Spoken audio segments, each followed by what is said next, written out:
everybody. I am Juhi Khera from the Communication Management batch of 2022, and I will be your host for this seminar. Thank you all so much for joining in. We are gathered here for a live interaction with Preshita Saha. This mass communication graduate from SCMC is currently the supervising creative producer at Condé Nast India.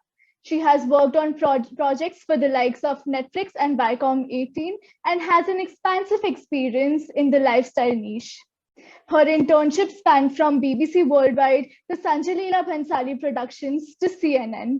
She will be here to talk to all the young aspirants gathered and take us through her journey as a media student to a media professional and everything in between.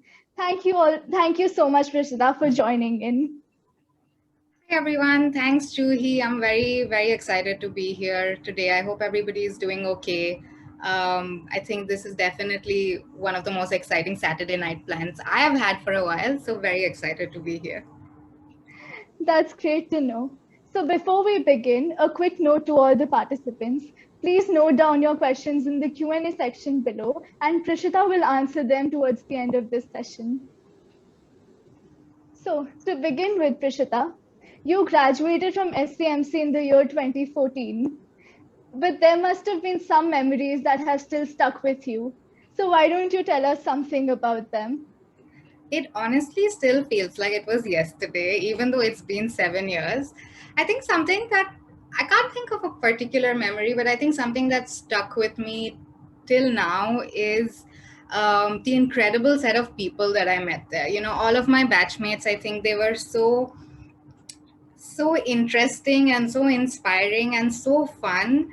And even now, after all these years, you know, I still reach out to some of them whenever I have any, you know, if I want to talk about work, or if I want to talk about a problem that I'm having at work, or if I just want to catch up or talk about life, I am always happy to reach out to them. And even after all these years, it's actually so cool because I think every time I see any sort of update about what each one of them is doing, I'm always so happy. And I think they still continue to inspire me, you know. And I think we I think it was also the kind of atmosphere.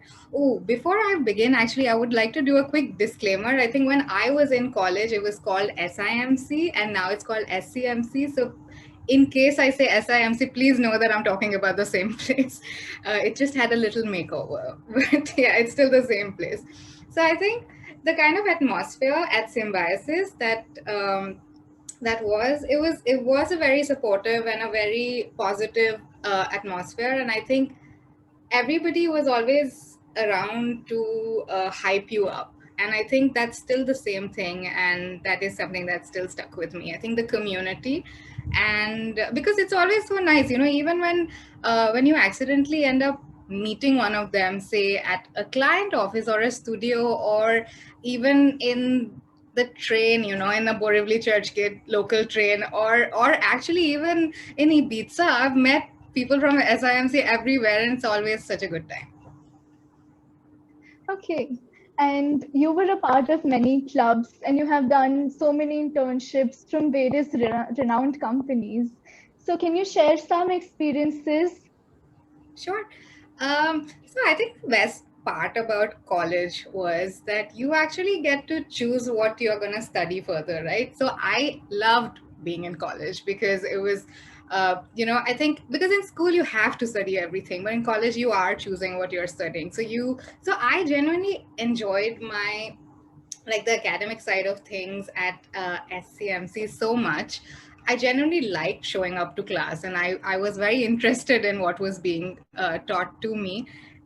And I think overall, also, I think the way the curriculum was designed, it did have a lot of space for clubs and internships and projects and all the 100 things that we did in college, you know, which was not in limited to the classroom. So I think the kind of mindset that I had at the time was just to embrace all of it and to actually try and experience everything that I could, that was provided to me. And I think in terms of the clubs, yes, I was a part of so many clubs because you also have to understand, I think when we graduated, social media was still in its nascent stage, you know. So actually, the clubs at SIMC were the clubhouse for us, which what is clubhouse today, right? So it was a space where you could meet the other batches as well, batches above you, below you, and you know, it was a space where you could discuss things. It was an inspiring space. It was a place where you could hone and show your talent, and you know, just learn more and be in an atmosphere that was allowing that. So that was in terms of the clubs. And I think even with the internships, I think uh, because you know, I think it taught you you were learning so much of the academic stuff in class. I couldn't wait to actually try those things out that I was learning in class, you know, in the real world. So yeah, I just went for it. I was like, yes, give me all the internships and all the projects, and I want to do everything. And funnily enough, like, you know, there are projects that I did 10 years ago, which I'm still a part of the NGO that I worked with 10 years ago. You know, I still volunteer with them and stuff. So, yeah, those are just things that stuck. And that is definitely visible in your portfolio as well, that you tried out everything that you got an opportunity for. So you have interned with CNN as well as Sanjalila Bhansali Productions. So how were the two internships different from each other? So, you know, I think it is true what you said. Like, all of my internships were very, very different from each other. And I think it's because as a 17-year-old, I did have many passions. You know, I did have many interests. I did think, and, you know, the media industry in itself is also so diverse in itself, right? Like, there is so much that you could do.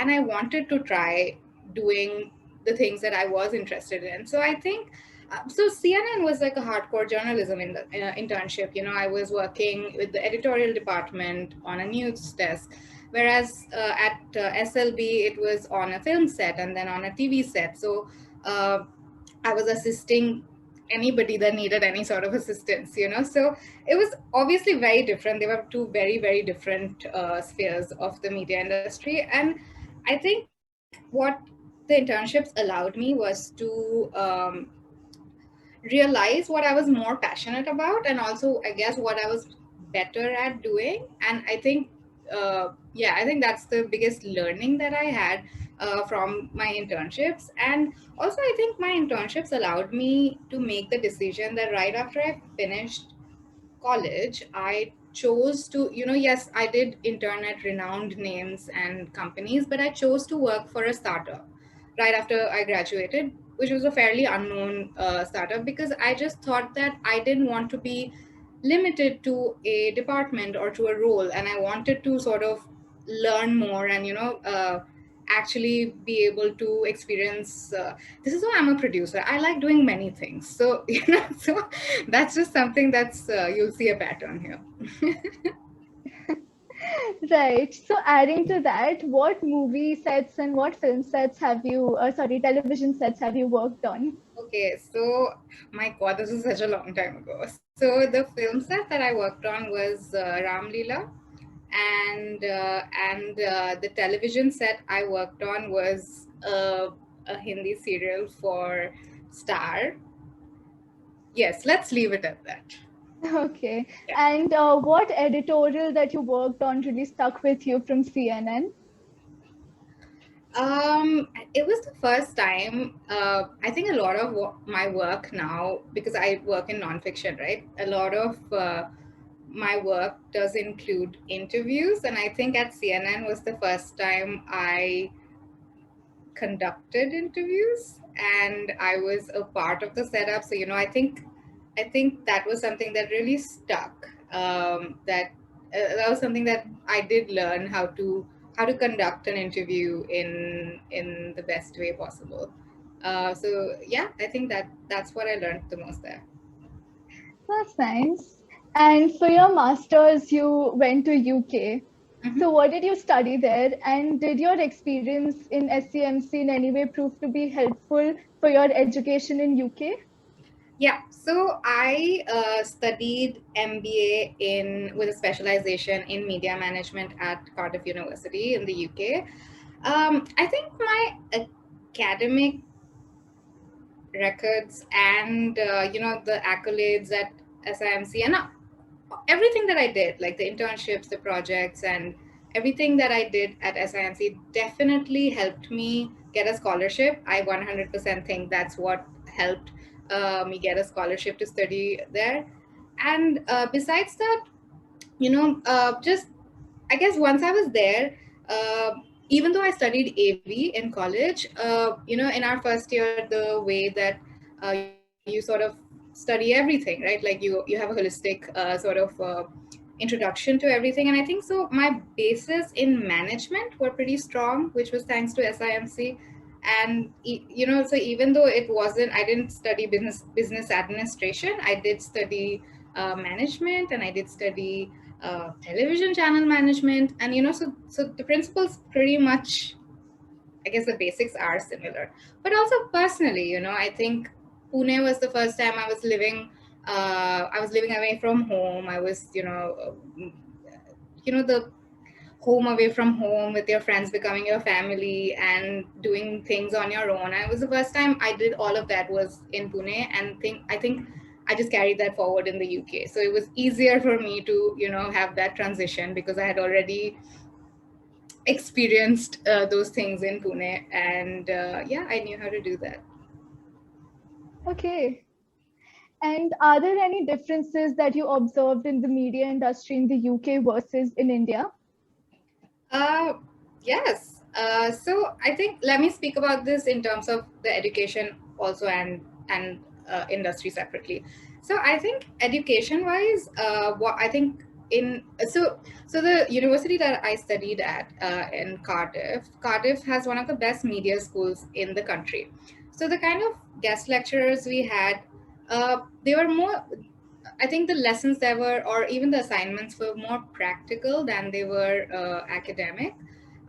And so we would have guest lecturers from Vice, from BBC, from Magnum Photos, and the likes come in for like a whole day session, and then they would start off by talking about their organization or their department or what they did, and basically the academic bit of it, and then we would then have a live project that we would work on. So it would be um, it could be a made up problem, or it could be a real problem, or it could be like something, and you would work on it as part of that module. And it was a great way to actually, lack of a better word, be noticed, because these were the people that also then, if they were impressed by, because these were live things that you were working on, and if they could provide you with an opportunity to work on a project or on an internship or something like that with them. So actually, that's how I even managed to work with the BBC in London. And it was because somebody from BBC had come down to college and done this session, and then thought that I would be a good fit to work on something that they were working on at the time, which happened to be Planet Earth, which is something that SIMC introduced me to. And so that was pretty cool. And in terms of the industry, with my very, very limited knowledge of the industry in the UK, like, let me explain it this way. I was asked to leave at 5 p.m. Now, as somebody that has been brought up in India and has worked in India, interned here, the idea of being asked to leave at 5 p.m. because there is nobody in the office was alien, right? Like, it was really weird. I did not know what to do with my time. Like, I remember the first day I left the office, and I was like, okay, I have the whole day, and I literally just went to a park and read a book. And so I think that's something that is very different to between the two industries in India and in the UK. I think I think what I noticed there was a lot more respect for people's time, and just people in general. Having said that, I do think it is something that is changing in India. Like, we have a long way to go, but I do think we're moving, so which is great. I love that about the thing. Also, but I think what's better, or rather what I prefer about working in India, is the fact that I think the growth is exponential. So if you do want something, you can get it. Like, by that I mean if you want to change departments or if you want to take on more responsibility. I felt that things in the UK were a little more bureaucratic compared to the industry here. So yeah, I guess that's what I think is the difference. Okay. And I definitely agree with your, what you said about time management and people respecting your time. Yeah, And it's really good to know that we also are evolving in that yeah, way. for sure. So, practical experiences definitely outweigh, the book knowledge and the knowledge we get from lectures. Mm-hmm. But do you think, people should go for work experience after undergraduation, or should they pursue masters directly? Interesting. Um, that's an interesting question. So I've given this a lot of thought. Okay, so I worked for a year before I went for my masters, and there are a lot of people. Most people in my batch were 30 at the time. I was 22, 23, and they had all this years of work experience. And but there were also, I think it. I think everybody is. Okay. Let me think about this a little bit before I answer it. I think everybody has a different trajectory. I think you need to make a decision based on what you think is going to work for you. Um, I do think now that having some work experience before you do your masters is better. Uh, but having said that, if in case there is something, there is a specialization that you're very keen on looking at, like for example, people in my batch like are now doing a much more specialized version of what they had studied in their undergrad. They went for their masters immediately, and it made sense for them, right, to have that specialization. So I think you just need to figure out what's correct for you at the moment, and then make that decision. But I personally feel work for a couple of years, even if it's like 1 or 2 years, work for a couple of years before you apply for your masters. Definitely. And would you say that your internships and your work experiences were the guiding path into discovering what you truly want to do and discovering your niche? um so if so okay, throughout my childhood and throughout school, when you would have to write those my ambition in life essays, I've always written that I wanted to be a journalist. I entered SIMC SCMC thinking I wanted to be a journalist. And I think somewhere in I think in the middle of first year and beginning of second year is when I decided that actually wait, I was more drawn towards AV. And even my internship at CNN actually was a factor that made me sure that okay, I did this was not for me. And yeah, I guess I've always there's been influences in my life which have changed my decision about switching from journalism to AV. But this was like such a long time ago, but I know, like, by the time I graduated, I knew that that was the decision, that it was the correct decision for me, and it was something that I knew I would be good at, and I wanted to do, and I would be good at. And I think here is something I would also like to talk about: mentors. Uh, they are a very, very important guiding path for anybody in any decision making that you would have to do. So I think my professors at SIMC were my first mentors that made me realize that actually, wait one second, everything that I thought I wanted to be is actually not what it is. And so they were the people that instilled that sort of confidence in me that yes, I was making the right decision, and I I was going to be okay doing what I wanted to do. So, for anyone who wishes to change their path in the middle and they realize that, probably the path that I've chosen is not the best one for me, it's fine to just explore and change your streams. Yeah, 100%. I think if there's one thing that you should always change is the only constant that there is. Like, for sure. And I'm not just talking about changes in your environment, or with COVID, the kind of changes I'm talking about, really changes in the way you perceive things, or your tastes and preferences over time will evolve.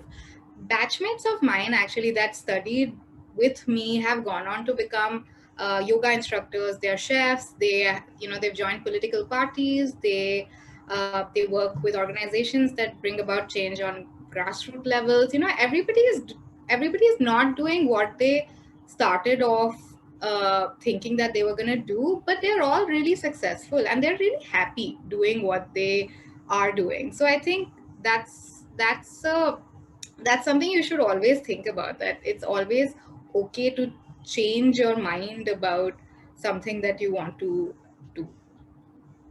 Definitely. That is a great insight. Mm-hmm. Okay. So we would like to know more about your journey at Condé Nast. So how did you start and what was the whole process like to be where you are today? Sure. Am I going to talk about being at the right place at the right time? Maybe not.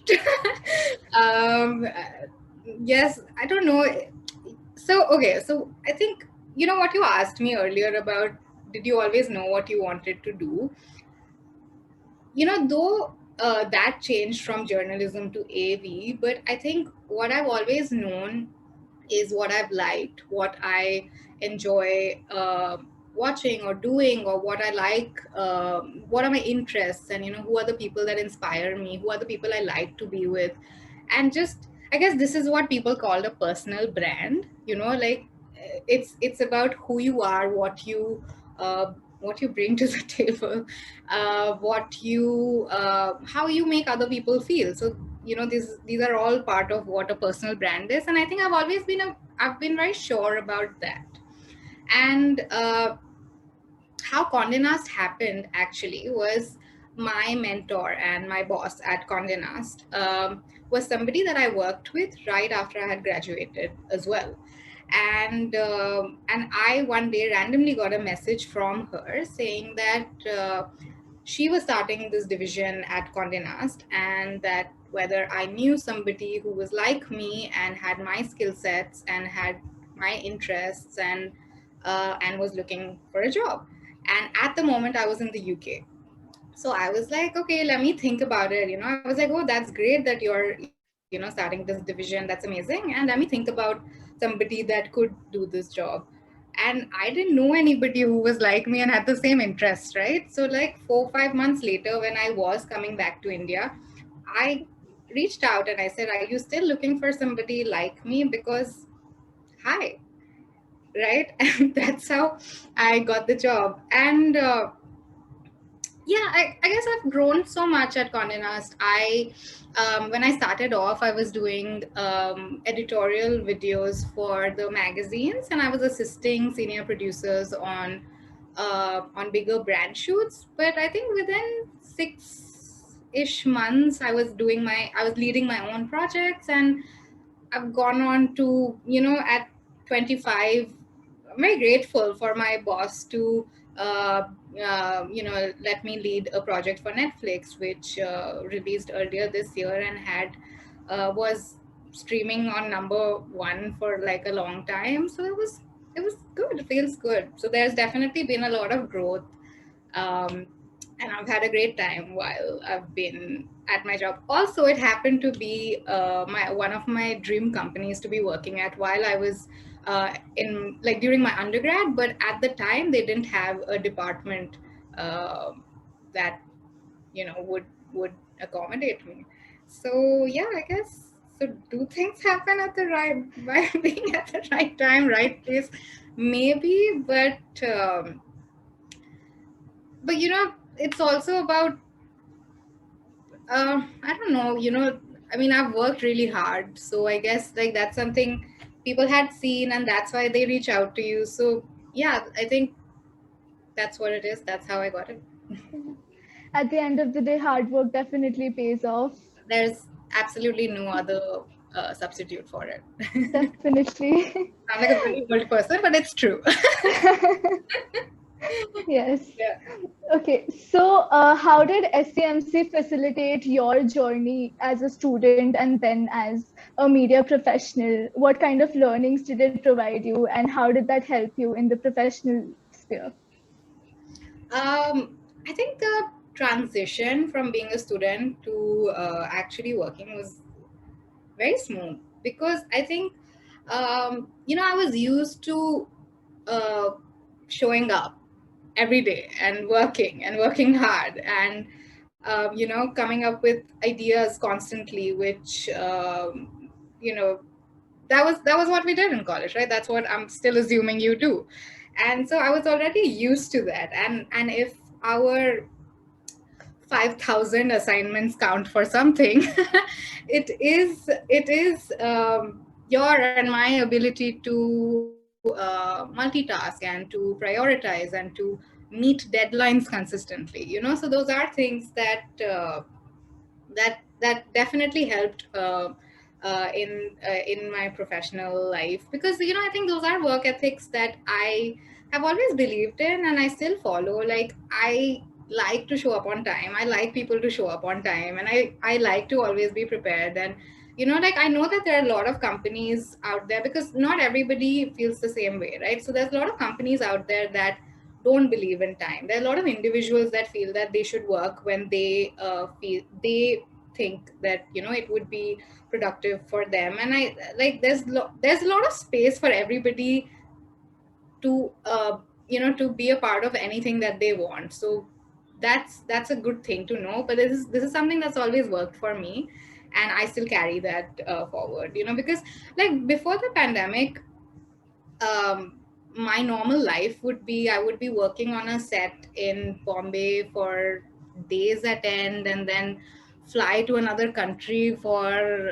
a brand shoot, while coordinating an editorial shoot in New York, to preparing for an event that was going to happen in Bangalore. So there was always many things that were happening at the same time. So I think it definitely helped me to help me understand how to manage all of it, and also have time for myself and for the things that I wanted to do, while never missing a deadline.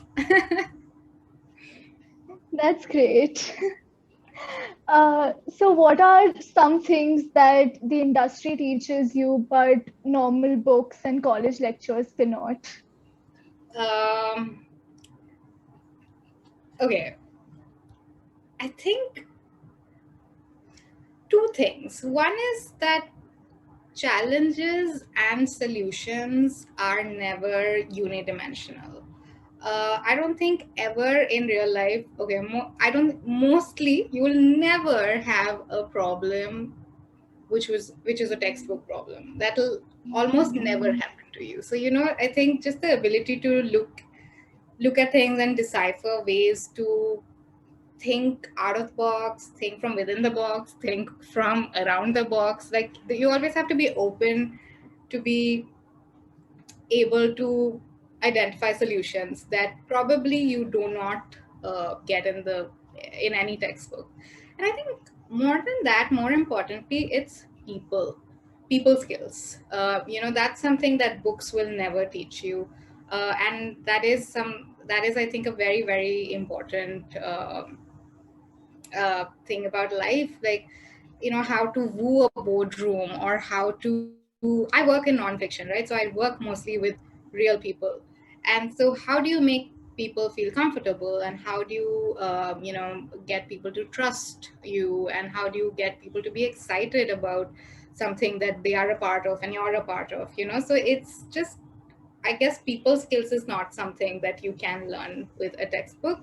And in my experience, people and just people have taught me most of what I know today. Like, everybody that my faculty, everybody I went to college with, people that the hundreds of people I work with, they've all taught me more, I think, than books have, if I can say that. So building on that, What is something that students from SCMC should be prepared for when they go out in the industry? Okay. Working very, very, very hard. Um, I sincerely do believe that there is no substitute for hard work, and I think the things that come easy are not what lead to growth. So so that's one thing. The second thing is change, which I know we spoke about as well, but really be open to change. Things around you will always constantly be changing. The Netflix project that I mentioned, we did all of the post production remotely, and which is something that I who does that, right? Like, you never thought about it, but we did it. And so just be open to change, and also, again, reiterating the point that be open to change in if your preferences or tastes change eventually as well. Like, be open to any sort of change.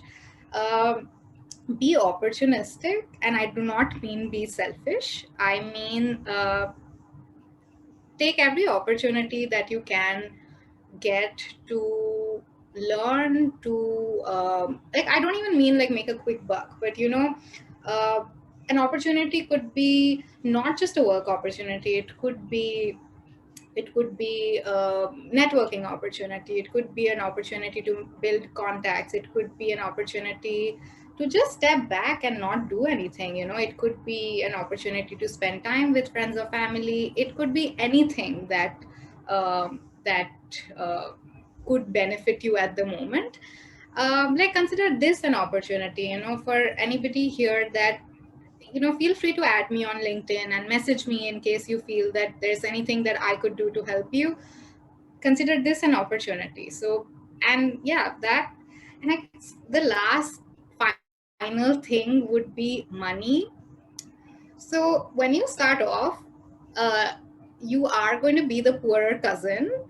Your friends who have chosen to study law or finance or whatever it is that pays when you graduate are going to be making more money than you. But that's going to change in a few years. You will be also in a better, in financially a better place. But since the moment you start earning, please invest. This is something that I wish I had done right from when I started earning, no matter how much I was earning. And if you don't know about investments, learn. That is something I don't think we hear often, and that is very, important that we are told before we enter the industry. Yeah, because And no, please go sorry, on. please go on. No, because I think when I was graduating, I did not think about this, and now that I think back, and I feel like I wish I knew. So yeah, you all know this now. Yes, and I definitely agree with the fact that opportunities can be everywhere and for everything. When we think about opportunities today, it's mostly related to work and maybe an internship or a freelance opportunity. But the smaller things in life are also just as important. Yeah, they make you who you are, and they help you. Oh my god, I'm gonna sound like such a marketing person, but they help you like build your personal brand also, you know. Yes. Okay. And lastly, what is the one piece of advice that you would give a young aspirant who would like to come to SCMC for their undergraduation? If you're passionate about any sort of content, go for it. Anything that you choose to do right now will be new for you, and so that could be scary, challenging, but that's where maximum growth is possible. And SCMC is such a wholesome environment, really. You're going to have a very supportive network. You're going to have excellent teachers. You're just going to have a really good time. And that's something that's very important. I just want to say this to everybody, that you have to make sure that you're having a good time, no matter whether you're at college, after college. you have to make sure that whatever you're choosing to do with your life, you enjoy it, and you are able to, because that's the only way you're going to be able to sustain what you do, if you enjoy it. Definitely. Hmm. So that was a very interesting conversation, but this is not the end. We now have a lot of attendees coming up with questions. Okay. So I will just, Sorry, I sorry, yes. just want to say one thing. I have just realized that I sound extremely optimistic and very positive about my life. But if anybody wants to, I mean, there have definitely been lots of challenges and lots of hurdles as well. So if anybody also wants to ask about like the bad side of things, I'm also happy to talk about that. Okay, all right. So the first question we have is, how did you discover your niche? Okay, my niche. So I guess my niche is nonfiction content. It is something that I was always into, I guess. It is something, when I was young and TLC and Discovery were new channels, and I would be that person who would watch every travel documentary, who would watch food documentaries, and I was watching all of this. Apparently, it's a very niche market as well, even today. But it's something that I enjoy the most. I enjoy doing the most. I enjoy watching the most. So that's the kind of content I consume, and that's the kind of content I like to make. So uh, I think I just went on what I was interested in, and and also I guess I was good at it. Am good at it. So that's also another important factor. But yeah. Okay, the next question is, how did you end up in such internship opportunities? I applied. Do not be scared of, there's something that I have noticed, or rather, I have learned all this over the years is um, it's easier to help people than it is to not help them. So, do not be scared to apply for whatever you want to apply for. If there is an opportunity, somebody will reach out to you, and you may get it. So just apply for everything that you want to do. Just apply for it. That's true. Even as a student, that is something I've experienced, that we often think that our skill set is not good enough, so we will not get the opportunity and the dream is too far-fetched. But it's But yeah, not. You have to start somewhere, and you never know where it could be. So don't ever second guess that you don't have enough skills or you don't have enough experience. Just go for it. If it's not going to happen, it's not going to happen. But just don't miss that opportunity. right. Do you believe that getting an MBA accelerates your career in media, or grabbing more experience or internships does? Hmm. Um,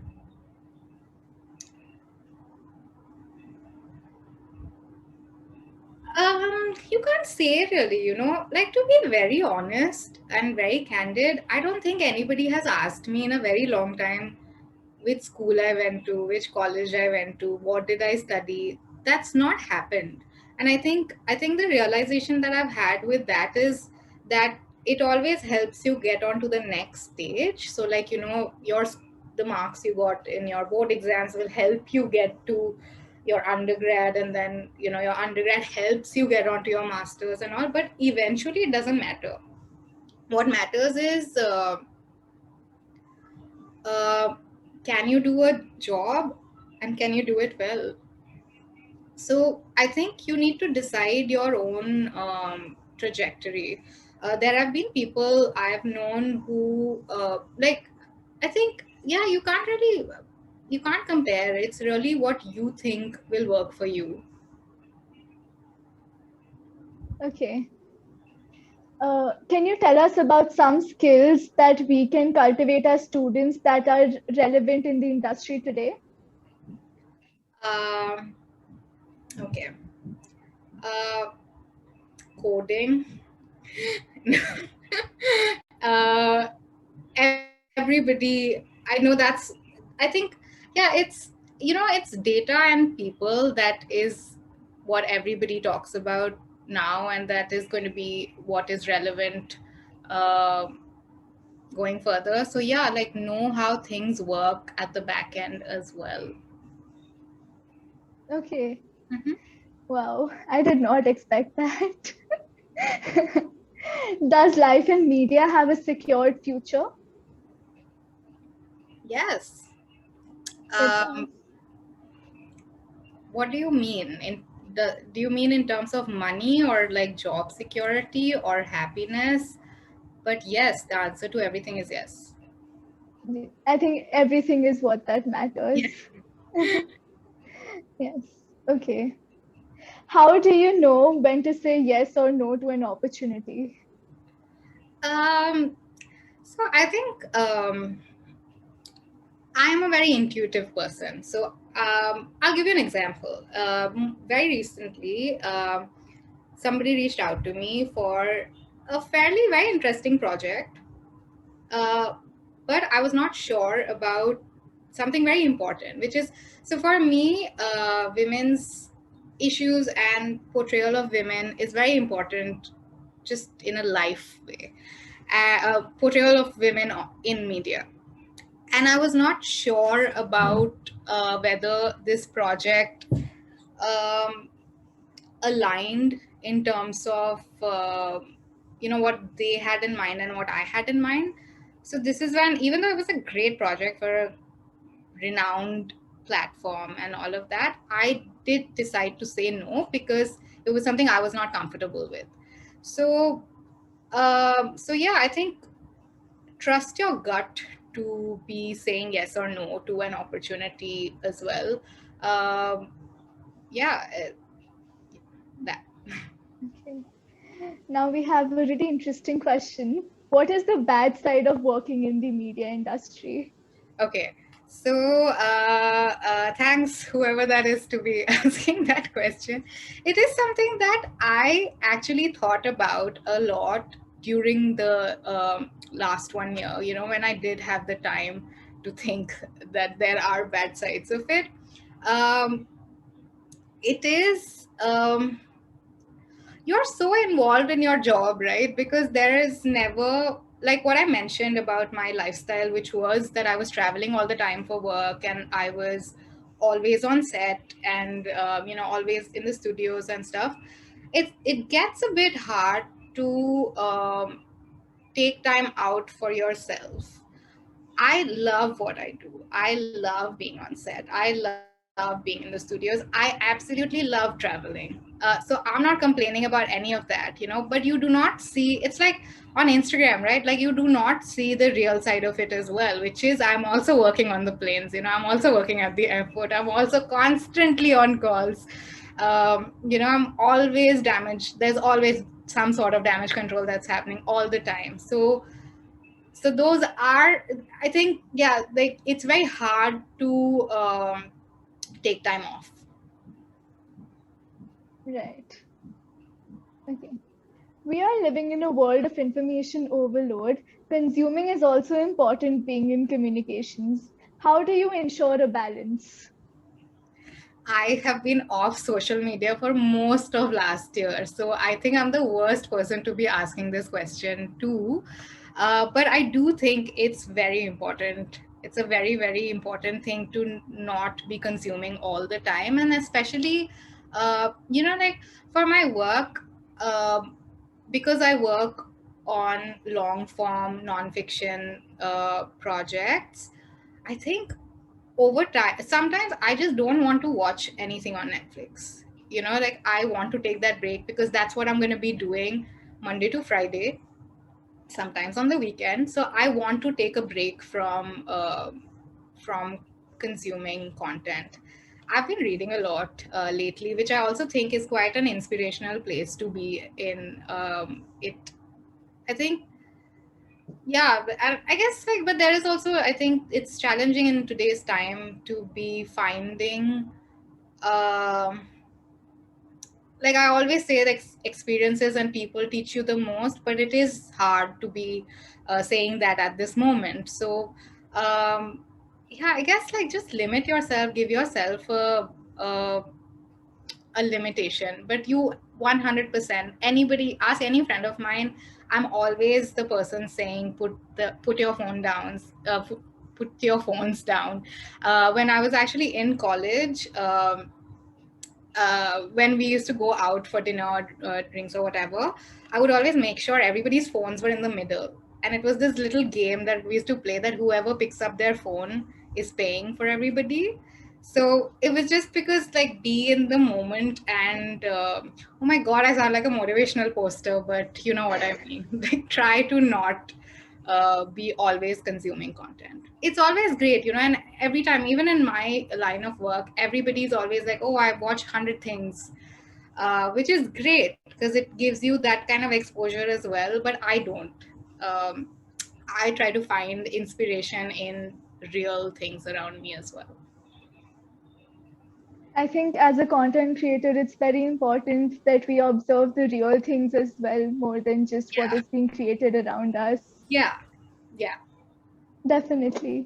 We have a much awaited question. What were some of the struggles you faced and how did you overcome them? Okay. Um, Okay, let me speak about something that I think will be relevant to all the students here as well. Um, I had a baby phase. I think I still do when I started working. So I was also like super polite, which I still am. But I think it was hard for me to be, everybody always thought I was an intern because of the way I would look and the way I would be.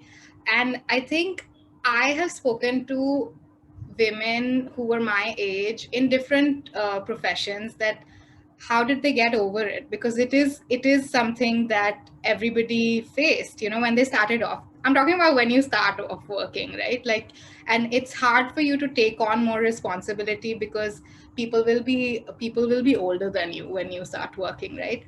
And uh, and I got a lot of advice, or rather a lot of opinions of how people changed that thing about themselves. Some people told me they started wearing makeup. Some people said that they wore heels to work. Some people said don't be excited about anything. Even if you're excited about a project, don't say you're excited, because only young people are excited. Older people are never excited about work. And I was like, wait, none of these things, like they're not who I am. I am excited about work, and I'm not going to be wearing makeup. And so I think you have to just be more self-aware and be true to who you are. And at some point, there will be times when people will think you're an intern, or uh, but you have to get over that, and you just have to say, I'm not, I am XYZ, and I'm here to do this.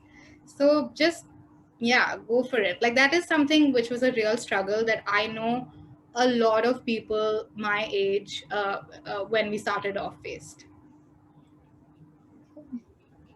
And that has a lot to do with your physical experience, sorry, appearance, and your, sometimes women also face such prejudice at work because of just being women. Yeah. And Oh yeah, we can have another hour-long session on that. session about definitely. Okay. How do you know how to prioritize one opportunity when you have many? Good place to be. Um, I always make a pros and cons list. I love making lists. I think that's the most.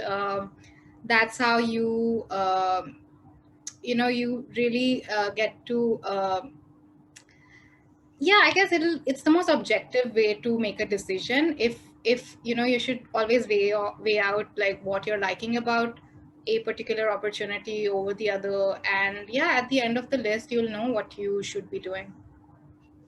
And if there's a tie, then you have to like rely on your gut. There's no other way. But there's hardly ever a tie. Like, you always, in a pros and cons list, is very effective. Okay. since you mentioned that you realized that AV was the right thing for you and not journalism, what would be your piece of advice for someone who is confused about the next step in life? Hmm. Um,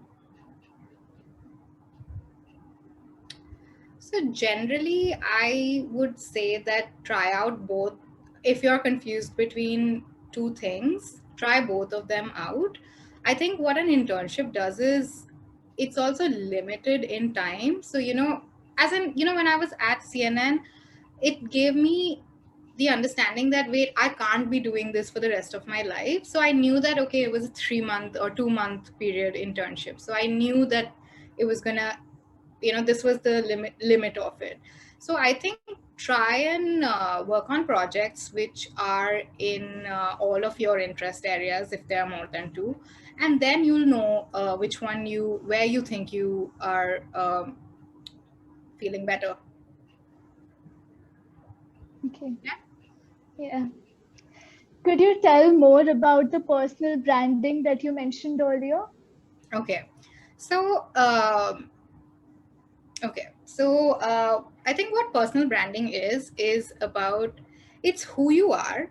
uh, I think how you can get started with it, if you want to figure that out, is make a list of what are the things you like doing, what are your interests, what do you like doing on the weekend, or so that's one part of it, which is understanding who you yourself are from your perception.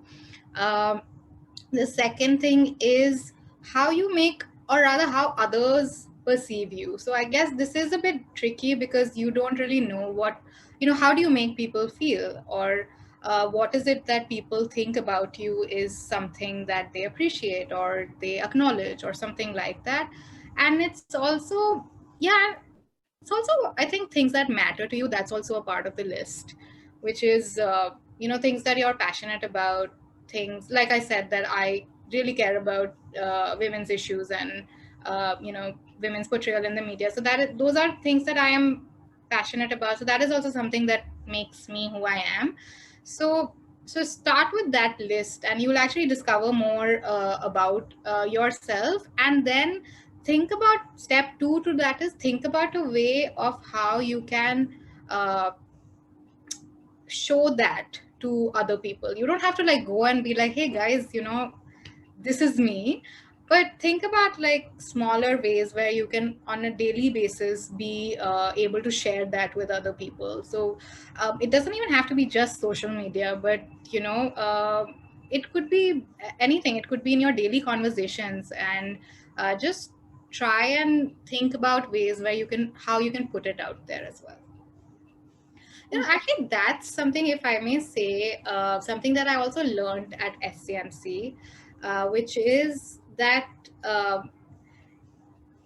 if you made something great, okay, but if you're the only person that sees it, uh, that's not okay. So you have to find a way to get it out there, and to sell it. And again, I don't mean sell it in like a monetary way, but you have to learn how to put it out there, and to get acknowledged for it. Definitely. This is an interesting question. Have you ever encountered imposter syndrome, especially in the early days of being in the industry? What can one do to cope with it and find their footing? Yes, it still happens to me. So um, I'm hoping to like get over it soon. um, what can you do to cope with it is having strong, actually, like this whole exercise that I mentioned earlier as well, right? Knowing who you are, I think. So whenever your mind goes into spaces where you're questioning things, try and bring it back to uh, knowing, no, actually, wait 1 second, this is who I am. And also having a great supportive network of friends and colleagues also help. And I always try to surround myself with people that inspire me and are nice. And yeah, if so, yeah, that's, I think there's also an external factor to this, but I think what I would suggest is also do not seek any sort of validation. um, so that's something that really works for me. Does that sound horrible? But yeah, you know what I mean. Like, know that the only person you need to be better than is yourself. So keep that competition going to be better. Okay. So do you have any last words that you would want us to sleep thinking about? Okay. Um, just how, I mean, everything you do is to make the world a better place, right? So just think about how you don't have to change the world, but just how you can make a small difference in either bringing about some sort of change in somebody's life or in your life or in your community, or just somebody through your art, through what you do, and through who you are. So yeah, just always think about that, and at the moment just chill, because I think it's also such a hard time that everybody is going through. So don't feel the need to be doing a lot of things. Yeah. Okay. Those were some really touching words. I'm Okay. glad. So we still have a lot of questions coming up, but due to time restrictions, we have to limit ourselves here. Wow. But as yes, it's been an hour already. But as you said, they can reach out to you and take help from you and take your guidance. Yeah. So hopefully they'll Yeah. interact with you outside of this forum as well. Yeah, definitely. Just LinkedIn is the best because I'm so moody about social media. I may or may not have an app on my phone, but definitely reach out to me on LinkedIn. I'm happy to answer everything that you would like to ask. Thank you so much, Preshita, for taking out your time and sharing your wonderful experiences with us. It was extremely insightful, and I'm sure it gave us all a good ground base into the industry. Yay, thanks so much, guys. Thanks for having me. And have a good day, evening. Okay. I'll take this moment to also thank all the attendees for participating, and we look forward to having many more sessions with you. Stay safe, stay home, and thank you. Right, bye.